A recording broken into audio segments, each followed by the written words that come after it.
சுற்றுப்பயணங்கள், ஊர் சுற்றுறது அல்லது ஜாலியாக அடிக்கடி ட்ராவல்ஸ் போயிட்டு வர்றது, பயணங்கள் போயிட்டு வர்றது, இந்த மாதிரியான விஷயங்களுக்கெல்லாம் அற்புதமான காலகட்டம். ஆக மொத்தத்தில் மூமெண்ட்லேயே நிறைய இருப்பீங்க. அந்த மாதிரி ஜாதக ரீதியாகவும் 12ஆம் இடமோ அல்லது 3ஆம் இடமோ சம்மந்தப்பட்ட தசாபுக்தியும் நடக்குமானால் நிறைய பயணங்கள் மேற்கொள்வது மாதிரியாக இந்த மாதம் இருக்கும், பார்த்துக்கிடும். இதனை அடுத்ததாக அன்பு நண்பர்களே, இந்த காலகட்டம் ஒரு சொத்தை விற்று இன்னொரு சொத்து வாங்குறது, ஒரு சொத்தை விற்று ஒரு பொருள் வாங்குறது அப்படின்னு ஒன்றை மாற்றி ஒன்றை வாங்குவது மாதிரியான காலகட்டம். அல்லது இப்போ நீங்கள் பெண்களாக இருக்கீங்க, வீட்டுக்கு தேவையான கொஞ்சம் விலை மதிப்பு மிக்க ஹோம் அப்ளைன்சஸ் பொருள்கள், எலக்ட்ரானிக்ஸ் ஐட்டம் இந்த மாதிரி ஏதேனும் வாங்கலாம்.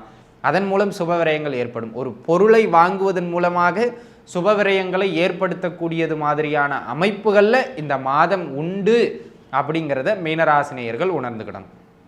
இங்கே ஜாதக ரீதியாகவும் 4ஆம் இடம் சம்பந்தப்பட்ட அமைப்புகள் போய்கிட்டு இருக்கு அப்படின்னு சொன்னால் இந்த பொருட்கள் வாங்குறதுனால சுபவிரயங்களை நீங்கள் செய்வீர்கள் அப்படிங்கிறதுல எந்த விதமான மாற்று கருத்தும் கிடையாது. சரிங்களா? ரைட். இந்த காலகட்டம் வேறு எதற்கு சிறப்பு அப்படின்னு கேட்டுக்கிட்டிங்கன்னா, திருமண முயற்சிகள் வெற்றி பெறும். ஆனால் அது கொஞ்சம் எளிமையாக நடக்கிறது தான் சிரமம். ஏன்னா ராசிக்கு 7ஆம் இடத்துல கேது பகவான் அமர்ந்திருக்கார். ப்ராசஸில் 1008 பிரச்சனைகளை, தடங்கல்களை ஏற்படுத்துவார். ஆனால் அதெல்லாம் தாண்டி கொஞ்சம் செலவுகள், அலைச்சல்களை எல்லாம் செஞ்சு திருமண முயற்சிகள் எட்டுகின்ற ஒரு அமைப்பு இந்த காலகட்டத்தில் உண்டு. ஜாதக ரீதியாகவும் 7ஆம் இடமோ 11ஆம் இடமோ சம்பந்தப்படுகின்ற தசாபுக்திகளும் நடைபெறுமானால் உறுதியாக அந்த திருமண முயற்சிகள் கைகூடி வரும் அப்படிங்கிறதுல எந்த விதமான மாற்று கருத்தும் இல்லைங்கிறத நீங்கள் புரிஞ்சுக்கணும். ஓம் நம சிவாய. தென்னாடுடைய சிவனே போற்றி, எந்நாட்டவர்க்கும் இறைவா போற்றி. எம் தொலைக்காட்சி நேயர்கள் அனைவருக்கும் ஜோதிடர் யோகி ஜெயப்பிரகாஷின் அன்பான வணக்கங்கள். அன்பு நேயர்களே, இந்த பதிவில் நம்ம என்ன பார்க்க இருக்கோம் அப்படின்னு கேட்டுக்கிட்டிங்கன்னா, மீனராசி நேயர்களுக்கு ஏப்ரல் மாத பலன்கள் எப்படி அமைகின்றது அப்படிங்கிறத நம்ம பார்க்க இருக்கோம். சரிங்களா? ஏப்ரல் மாதம் இது வந்து ஒரு கோச்சார பலன். இதோடைய அதிகபட்ச பலமே ஒரு 5லிருந்து 10%, அதுக்கு மேலே கிடையாது. நம்ம என்ன கோச்சார பலன்களை எடுத்துக்கிட்டாலும் அதோடைய பலம் ஓவராலாக வெயிட்டேஜ் 5லிருந்து 10%. சரிங்களா? நான் இப்போ உள்ள ஒவ்வொரு பலன் சொல்லவும் ஒரு தசாபுக்தி நடக்குதா பாருங்க அப்படின்னு சொல்லிக்கிட்டு வருவேன். அந்த தசாபுக்தியும் நடந்தால் அது 10%க்கு மேலே பலமாகவே வேலை செய்யும். சரிங்களா? தசாபுக்தி நடக்கலைன்னா அது 10%க்குள்ளே தான் வேலை செய்யும். அதை பற்றி பயப்பட வேண்டாம். சரிங்களா? ரைட். இப்போ நம்ம பலன்களுக்குள்ளே போயிடுவோம். அன்பு நண்பர்களே, இந்த காலகட்டம் முதல் அமைப்பு வெளிநாடு, வெளிமாநிலம் போன்ற வெளியிட அமைப்புகளுக்கு யாரெல்லாம் முயற்சித்து கொண்டிருக்கின்றீர்களோ அவர்களுக்கு வெளியிட வாய்ப்புகள் கைகூடி வருகின்ற அற்புதமான மாதம். தாராளமாக நீங்கள் முயற்சிக்கலாம்.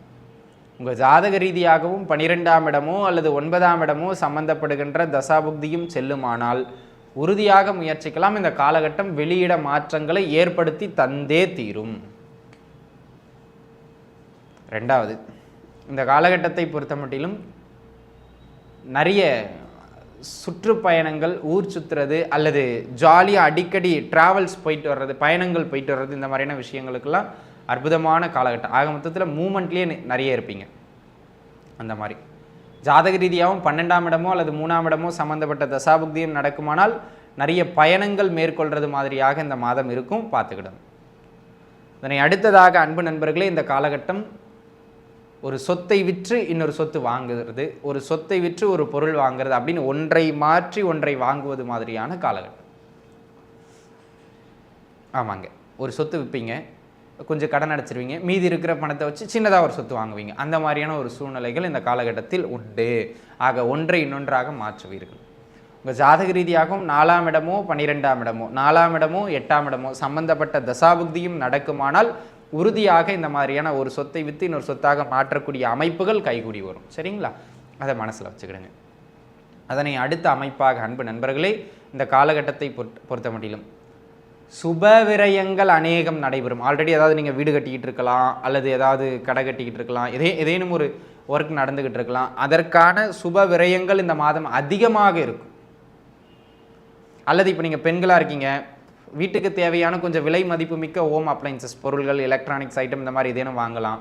அதன் மூலம் சுப விரயங்கள் ஏற்படும். ஒரு பொருளை வாங்குவதன் மூலமாக சுப விரயங்களை ஏற்படுத்தக்கூடியது மாதிரியான அமைப்புகளில் இந்த மாதம் உண்டு அப்படிங்கிறத மீனராசினியர்கள் உணர்ந்துக்கிடணும். இங்கே ஜாதக ரீதியாகவும் 4ஆம் இடம் சம்பந்தப்பட்ட அமைப்புகள் போய்கிட்டு இருக்கு அப்படின்னு சொன்னால் இந்த பொருட்கள் வாங்குறதுனால சுபவிரயங்களை நீங்கள் செய்வீர்கள் அப்படிங்கிறதுல எந்த விதமான மாற்று கருத்தும் கிடையாது. சரிங்களா? ரைட். அதனை அடுத்த அமைப்பாக அன்பு நண்பர்களே, கல்வியில் ஓரளவுக்கு நல்ல மேன்மை பெறுகின்ற ஒரு நல்ல காலகட்டமாக அமையப்பெறுகின்றது. படிப்பில் வந்து பிள்ளைகள் கொஞ்சம் ஆர்வம் கூடுதலாக காட்டுவாங்க, படார்படான்னு படிச்சிருவாங்க, அதை பற்றிலாம் பயப்பட வேண்டாம். சரிங்களா? ஜாதக ரீதியாகவும் 4ஆம் இடமோ அல்லது 11ஆம் இடமோ அல்லது 9ஆம் இடமோ சம்மந்தப்படுகின்ற தசாபுக்தியும் நடக்கின்றது என்றால் கல்வி ஒரு சீராக நகருங்கிறதுல மாற்று கருத்து இல்லை. சரிங்களா? ரைட். இது ஒரு பக்கம் அப்படியே போய்கிட்டு இருக்க இந்த காலகட்டம் வேறு எதற்கு சிறப்பு அப்படின்னு கேட்டுக்கிட்டிங்கன்னா, திருமண முயற்சிகள் வெற்றி பெறும். ஆனால் அது கொஞ்சம் எளிமையாக நடக்கிறது தான் சிரமம். ஏன்னா ராசிக்கு 7ஆம் இடத்துல கேது பகவான் அமர்ந்திருக்கார். ப்ராசஸில் 1008 பிரச்சனைகளை தடங்கல்களை ஏற்படுத்துவார். ஆனால் அதெல்லாம் தாண்டி கொஞ்சம் செலவுகள் அலைச்சல்களை எல்லாம் செஞ்சு திருமண முயற்சிகள் எட்டுகின்ற ஒரு அமைப்பு இந்த காலகட்டத்தில் உண்டு. ஜாதக ரீதியாகவும் 7ஆம் இடமோ 11ஆம் இடமோ சம்பந்தப்படுகின்ற தசாபுக்திகளும் நடைபெறுமானால் உறுதியாக அந்த திருமண முயற்சிகள் கைகூடி வரும் அப்படிங்கிறதுல எந்த விதமான மாற்று கருத்தும் இல்லைங்கிறத நீங்கள் புரிஞ்சுக்கணும். சரிங்களா? அந்த விதத்தில் இந்த காலகட்டம் நல்ல சிறப்பு மிகுந்த காலகட்டமாக அமையப்பெறுகிறது அப்படிங்கிறத நீங்கள் புரிஞ்சுக்கிடுங்க. அதனை அடுத்த அமைப்பாக அன்பு நண்பர்களே, இந்த காலகட்டத்தை பொறுத்த மட்டிலும் வேறென்ன சிறப்புகள் உண்டு அப்படின்னு கேட்டிங்கன்னா, சொந்த ஊரை விட்டு வெளியூரில் இருக்கிறவங்களுக்கு அங்கே நீடித்து வாழ்கிறதுக்கான அங்கீகாரம், அந்த மாதிரி இந்த பர்மிட் கிடைக்கிறது, விசா கிடைக்கிறது, அல்லது அங்கே இந்த பிஆர் கிடைக்கிறது, இந்த மாதிரி அந்த நீடித்து தங்கிறதுக்கான ப்ராசஸ் வெற்றி அடைஞ்சிடும். ஜாதக ரீதியாக 9ஆம் இடமோ 12ஆம் இடமோ சம்மந்தப்பட்ட தசாபுக்தியும் நடக்கின்றது என்றால் அந்த பெர்மனன்ட் ரெசிடென்சி கிடைக்கிறதுக்கான அமைப்புகள் கைகூடி வரும். கவலைப்பட வேண்டிய அவசியம் இல்லை அப்படிங்கிறத நீங்கள் புரிஞ்சுக்கிடணும். சரிங்களா? ரைட். அதனை அடுத்ததாக அன்பு நண்பர்களே, இந்த காலகட்டத்தை பொறுத்த மட்டும் எங்கெல்லாம் கொஞ்சம் கவனமாக இருக்கணும் அப்படிங்கிறத கேட்டுக்கிட்டிங்கன்னா 2 விஷயம். செலவு செலவு செலவு. இந்த மாதம் முழுக்கவும் விரயங்களை அதிகப்படுத்தக்கூடியது மாதிரியான ஒரு காலமாக அமைகிறது. எதை தொட்டாலும் செலவு, எப்படி இருந்தாலும் செலவு. அதுவும் 8ஆம் இடமோ 6ஆம் இடமோ 12ஆம் இடமோ 3ல் ஏதேனும் ஒரு பாவகம் சார்ந்த தசாபுக்தியும் போயிடுச்சுன்னா அந்த செலவுகள் அன்கண்ட்ரோலபிளாக இருக்கும். உங்கள் அமைப்பை தாண்டி எல்லையை தாண்டி செலவுகள் நடைபெறதுக்கான வாய்ப்புகள் மிக மிக மிக அதிகம் பார்த்துருக்கணும் அப்படிங்கிறத நீங்கள் மனதில் வச்சுக்கிடுங்க. சரிங்களா? ரைட். அதனை அடுத்ததாக அன்பு நண்பர்களே, இந்த காலகட்டம் ஹெல்த்தில் கொஞ்சம் அடிக்கடி தொந்தரவு பண்ணும். உடல் நல ரீதியாக ஹெல்த் தொந்தரவுகள் ஏற்படும், பார்த்திருக்க வேண்டியது அவசியம். 12ஆம் இடம் சார்ந்த அல்லது 6ஆம் இடம் சார்ந்த தசாபுக்தியும் நடக்கின்றது என்றால் ஹெல்த்தில் பிரச்சனைகள் அடிக்கடி வரதான் செய்யும், தவிர்க்க இயலாது. உணவு பழக்க வழக்கங்களில் கவனமாக இருக்கணும். 3வது, கணவன் மனைவி உறவில் நிறைய கருத்து முரண்பாடுகளை ஏற்படுத்தக்கூடியது மாதிரியான ஒரு காலகட்டமாக இந்த காலகட்டம் அமையப்பெறுகின்றது.